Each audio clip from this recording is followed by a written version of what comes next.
My name is Lillian. I work as a senior program manager. I've been with MEMPROW for over 13 years. Yes. And I've been the one in charge of the AJWS project, that's American Jewish World Service, since its inception in 2013. And the project has had so many achievements, which I'm really happy about. We have managed to train young people.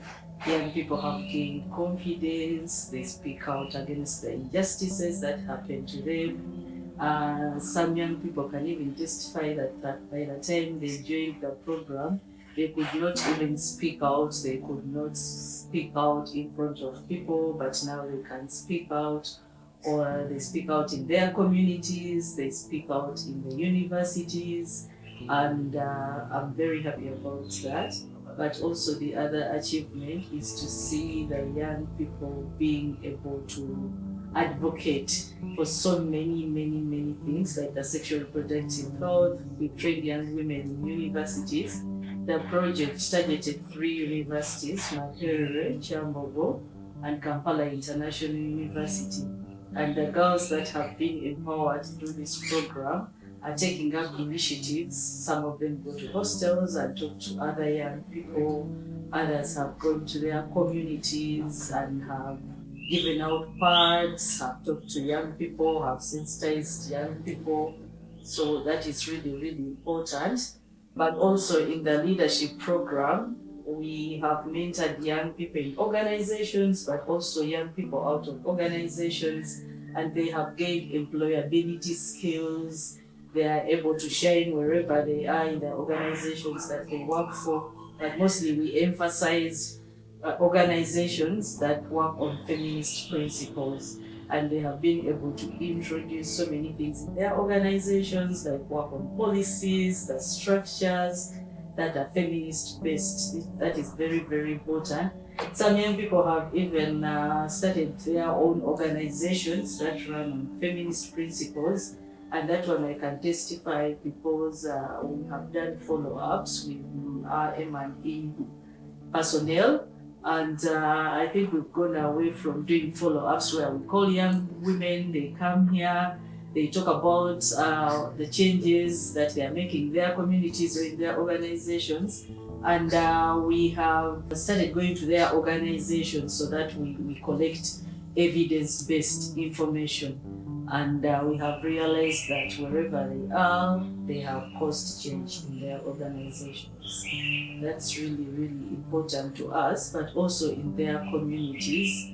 They take on the initiatives to mentor others, and I think that is our main objective. Otherwise, we can't train all the communities, we can't train a big number, but if we can train a small number and they are able to disseminate that information, to be able to take on the mentoring to others, that's very important to us.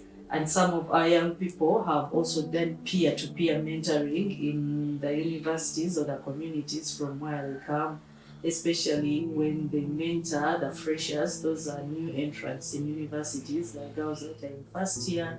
They've taken on initiatives to go and train them and discuss expectations. They discuss sexual harassment. They discuss with them what to expect and what might stop them from achieving their objectives.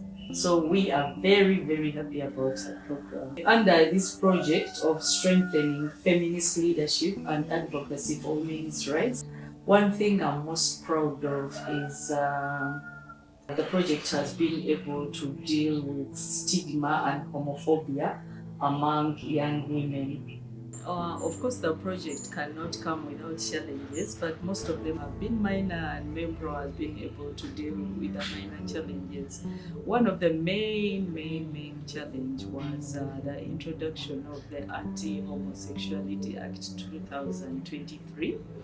That has made us lose some of our beneficiaries. Some have shifted, some have changed their contacts or totally switch off their phones, and we cannot trace them. Yet we had already started building a relationship. We had already equipped them with skills of leadership, of relating well with others, many skills, and we have lost them. That has been one of our major challenges. So that slows down our progress. But for this one, that's why MEMPROW is struggling hard to get its own premises where we can design and build it based on what we want for our beneficiaries, their safety, security, a place where they can come for psychological first aid before we connect them to other resources. Yes, for now, that's our struggle.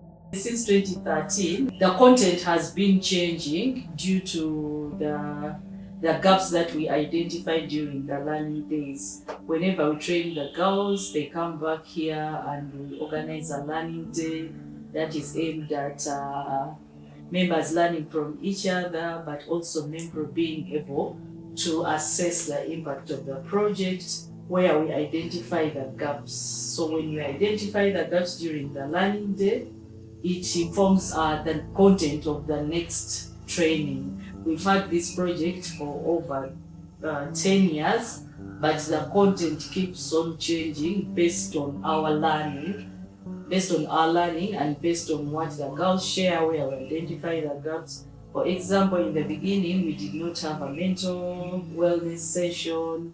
We did not have movement building and advocacy. But we realized, yes, we have given these girls the information, but how do we give them the skills to share that information to their communities? Of course, we added a session on movement building and advocacy. So how do they work together? How are they able to transfer the information collectively? We have given them those skills, but also the mental wellness, because we realized as leaders, many times leaders forget about themselves. They are there to work, always minding about what is happening in the organization. And many times they break up without knowing. So we integrated a mental wellness session in the same program to promote wellness for leaders. Because if leaders are not well, their performance also is not good. Otherwise, you cannot give what you don't have. If you're not well yourself, how do you claim to work with other people and expect them to be well? So yeah, we have been transforming the content as time goes on. I would like to thank AJWS. AJWS has been very supportive to MEMPROW. 10 years plus is not a short period of time, because we've had many donors that are short term, but AJWS has stayed with us, and its funding is very flexible. The coordinator has been good to us when we communicate. You want to make some changes based on the context. She's fast to give you feedback, so I would like to thank AJWS, and it's one of the funders that have been able to fund our projects with sexual minorities, and we are very grateful for that.